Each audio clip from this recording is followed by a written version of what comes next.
баяртай. Та бүхэн илгээрээ их амгалан, төрлөөрөө төвшин амгалан сайхан шинэлцгээж байна уу?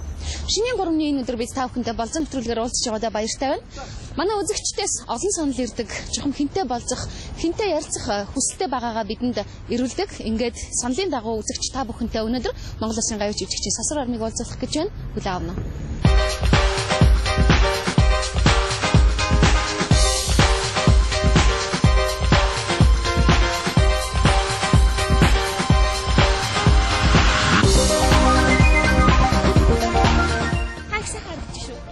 За баярлалаа. Гүнэр гэсэн. Би ч гэсэн баярлалаа.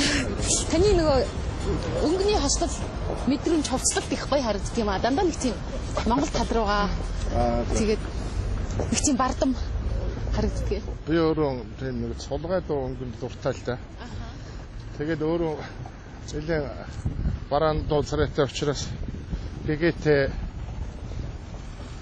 атгалаад энэ нүүрлүү жоохон гэрэл тусах баяртай. Тийм дээл энэ төр өмсөх дуртай.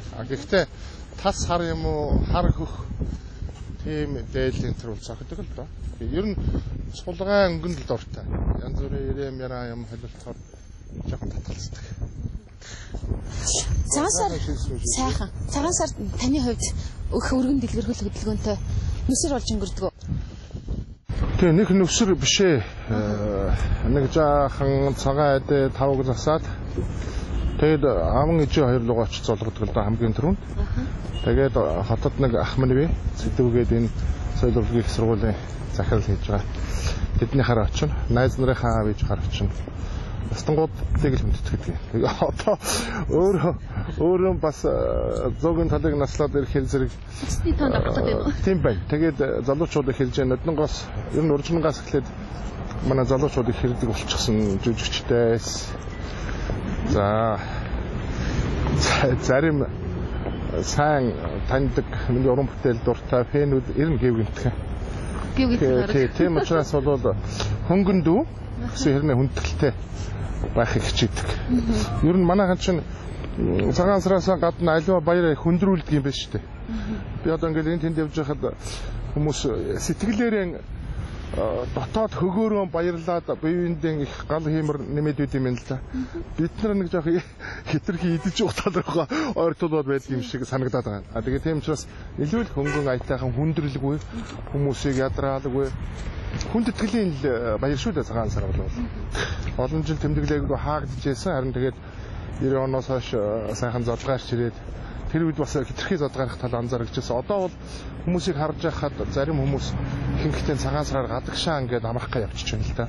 Нилээн бядтай. Тэгээд их оюуны цартай хүмүүс бол гадагшаагаа явчаад шиний 2-3 өнгөрөөгөө ирээд ядгиндээ тэр хөлөнд нь дарагдахгүй гэдэг юм уу? Эсвэл өөрсдийнхөө соёлыг хичээд юм уу мэдхгүй тэгдэг юм байна. Миний хувьд бол нөгөө аман ижийн нар бүгд байгаа учраас одоо 60-70 хүрчих хүмүүс байгаа учраас 70-80 хүрчих хүмүүс байгаа учраас тэднийг хүндэтгэж сар шинийг хийдэг. Одоо тэгээд бид чинь цөөхүүлээ юм доо нэг 2600 гаруйхан хүн байна. Тэгээ нэг багахан газар нутагтай байна. Уул нь бол том штэй Монгол улс. Тийм учраас сэтгэлгээгээр оюунаар нэлээд бядтай байхсан гэж боддог. Тэгээд өөрийн зөв мэдрэмж байгаагаа хүн олж харна гэдэг хамгийн сайн хэрэг. Тэгээд би бол өөртөө нэлээд хайртай. Намайг би хайрлахгүй бол өөр хин ч хайрлахгүй гэж боддог. Тэгэхээр өөрийгөө хайрлаж байгаа энэ хайр бол бусдад хайртай болгодог юм байна. Яг гэвэл бусдын алдааг харахтаа би ингэж алддаг, би ингэж гундаг, би ингэж хөөрдөг гэж бодоод тэр алдааг нь харахгүй бусдын гоё сайхныг харах дуртай болдог байна. Тэр үүднээсээ хүмүүстэй бодол саналаа хуваалцсан юмсан. Дуугаарч бай, юугаарч бай тийм ээ. Тэгэхээс ингэж боддог. Тэгээд хаяа энэ хэвлэл зураг тараажуу юмар санаа оноогоо ярьдаг л да. Үлэмжийн чанар бол таны яг саяны ярьсан би юм байх юмсан гэж боддог гэдгийг илэрлээд. Мөн. Яг цэвэр юм. Яг тэгвэл 10 жахтахт 19 дугаар 100-тай тэрсэж амьдрах та. 19 дугаар зууны бүхэл зүйлтэй тэрсэж амьдрсан 10 жахтах. Тэр бүтэл өөртөө өөртөл тэрсэж амьдрсан тийм юм. Тэгээ үлэмжийн чанар гэдэг дуугаан харах, сонсох, үнэрлэх, амтлах, мэдрэх юм хүний 5 мэдрэх үгээр дамжуулж ялангуяа эрх хүний. Тэгээ бүсгүй хүний тэр эрхэм шиг гоё мандан биеийнхаа гоо үдсэглэн тэр болгоныг хүндэтгэж бичсэн байна. Тэгээ өөрөө их зоригтойгоор бол ямар нэгэн шүтлэг бурхнаас илүү эмэгтэй хүн бол бурхан их хүн болгон төрөлхтний билег тэмдэг гэж зоригтойгоор хэлсэн байна шүү дээ. Бид нар тэс ондоо юмнаас тэгээд гадны соёлоос суралцахад оролдоод байдаг. Тэгтэл 19-р зуунд арвж явах дахтаа үлдээж ирсэн тэр мундаг ухаан 13 дугаар зуунд Чингис хааны өөлөн ихтэй асар хүндэтгэлтэй хандаж байсан өөлөө хийхэн буйнаар эрийн цэнд хүрсэн гэдгийг мэдэрч явсан тэр ухаан бол их гайхалтай. Гайхалтайгаас гадна хөрхийн эмэгтэй ертөнцийг охтыг, бүхнүүдийг, ижийг, эмээ нарыг бол их тэнгэрт дээр тавьсан байна. За үлэмжийн чанар бол өөрөө угаасаа хүний мэдрэмжийн, гоо сайхны мэдрэмжийн хасар хамгийн дээд хэмж, бүр оройн дээд хэмжээ гэж ойлгож энэ бүтээл дээр ажилласан. Тэгээ үлэмжийн чанараа асуусан учраас нөгөө манай Цинтогийн хэлдгэр майчих гэдэг загт нь болчлаа гэх шиг. Тэгээ үлэмжийн чанар бол энэ 98 онд нөгөө говийн дошгоны нутагт 10 жагийн дүрд тоглоод тэгээ тэрнээс хойш энэ бүх зохиолуудыг уншсан. За уншихаасаа гадна бол үлэмжийн чанарыг бол их олон жил бодсон. Үг болгоноор нь, мөр болгоноор нь за тэгээд томруулаад 5 бадаг болгоныг бүгдийг задлж ойлгосон. Тэгээ судалгаа гэдэг бол юу гэдгийг холын зүйлээс биш. Яг тухайн явагдаж байгаа үйл явцад тухайн зохиолч байд юм уу? Тухайн түүхчүүд тэр үйл явцад жинк нэвчин гэж мэдэрч задлж гаргаж хүмүүстэй хуваалцах явдал бол том судалгаа байд юм байна гэж би ойлгосон л доо. Би зүгээр одоо юу гэдгийг бас омоцсон хэрэг болох. Үлэмжийн чанарыг бид нар нэг сайн судлаагүй байсан юм байна л гэж ойлгоод тэгэл өөрийнхоороо зүтгэсэн. Тэгэхээр зөндөө олон хүн өөрөө өөрсдийнхоороо хандсан шүү дээ. Үлэмжийн чанар бол үнэхээр гайхалтай бүтээл болсон байлээ. Бидний тий таны ажлыг хэлж байна. Тий бас та судалгааг нь хийсэн юм чинь 10 жаахан үлэмжийн чанар бол гайхалтай гэдэг талаас нь ярьж байна тий. Тий.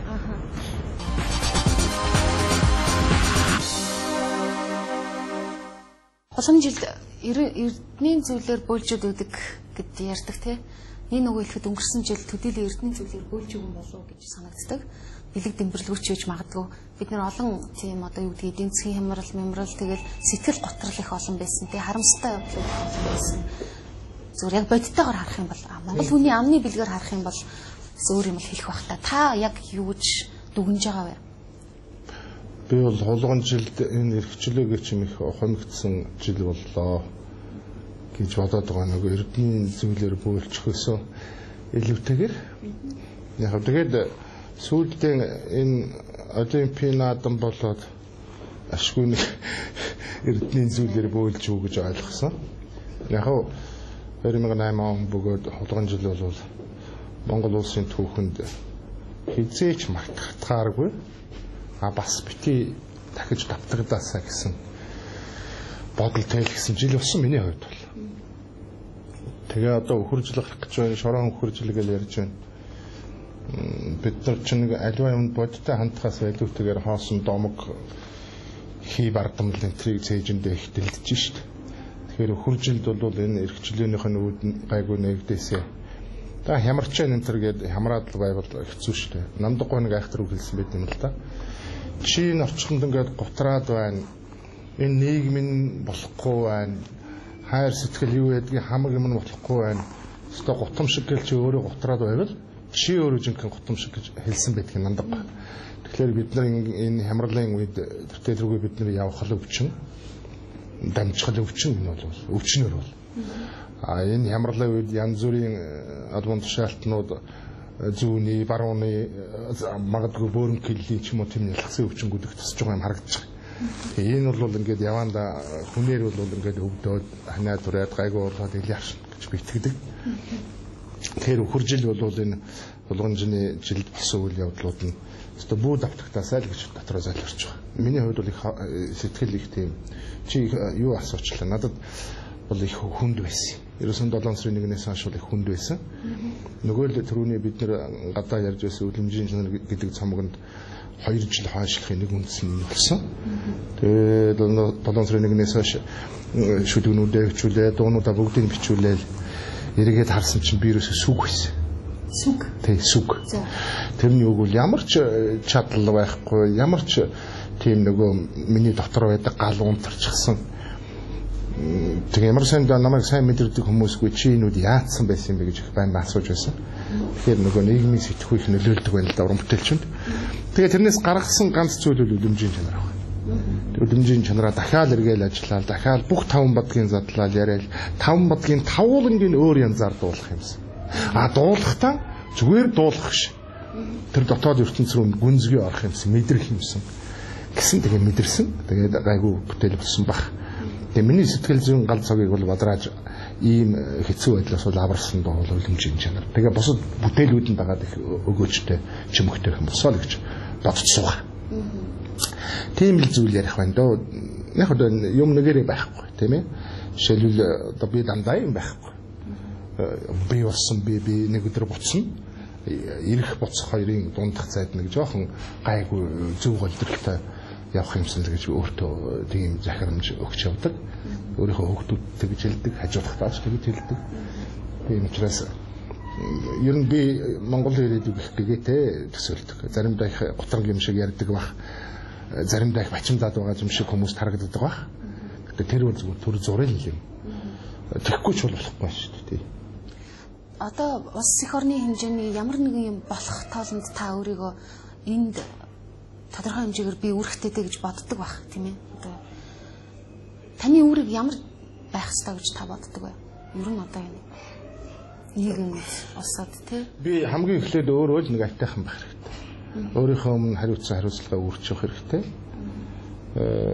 Өөрийнхөө надад жоохон авьяас байд юм бол тэрнийг дундруулчихгүй бас хитрхи сагуулчихгүй.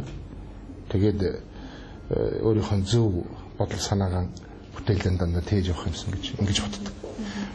Зүгээр нэгэн тал одоо их барьсан ч юмхий бага барьсан ч юмхий гэж нэг үгүй. Энэ их аюултай үг. Ажил хийвэл дуустал, давс хийвэл уусталч гэх нэг үг. Энэ Монголын энэ гүн ухаанууд юу н айхтар юм аа гэж бодож суугая. 90 оны ардсан хувьсгалд орсноос хойш би бол тодорхой хэмжээний хүрээнд, найз нарынхаа хүрээнд, орчин доон, гэр орныхаа хүрээнд, магадгүй нийгмийн хүрээнд танигдсан учраас нэгэнтээ ихэлсэн тэр эрх чөлөө ардчил хүний жам ёсны үн цэнгээ чимийг дэвсэж тавьчихад эхэлж буй болгочход тэрийг бүр эргээд дэвсүүлээд байх тийм их над байхгүй л гэж л боддог. Энэ бол зөвхөн миний хувийн асуудал биш. Ерөөсөө монголчуудын асуудал. Нөгөө талаар энэ миний зорж исэн зам бол хувь хүн болгоны өөрийнхөө өмнө тавьсан хариуцлага, хувь хүн болгоны өөрийнх нь амьдралын төлөө тэмцэж байгаа тэмцлийн одоо 2,600,000 хүн байлаа гэхэд 2,600,000 хувь хүмүүсийн өөрийгөө ангитай өдөртөө авч явах тийм ирэмэлцлийн уулзрал байх учиртай гэж боддог. Тийм ирэмэлцлийн уулзрал биш вэ? Зарим нь хитрхи залхуу байна, зарим нь олхоогүй байна. Зарим нь хитрхи сэнти янз бүрийн юм дурлж байна.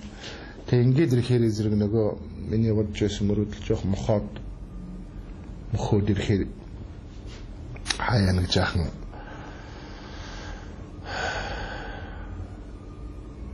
но бүрхэг болох бүдгэрх гэдэг нь ярьдаг шүү дээ тийм ээ хараа бүрий болох ч юм уу сэтгэл дотор тийм хаяа хараа бүрий болох явдал байдаг л та.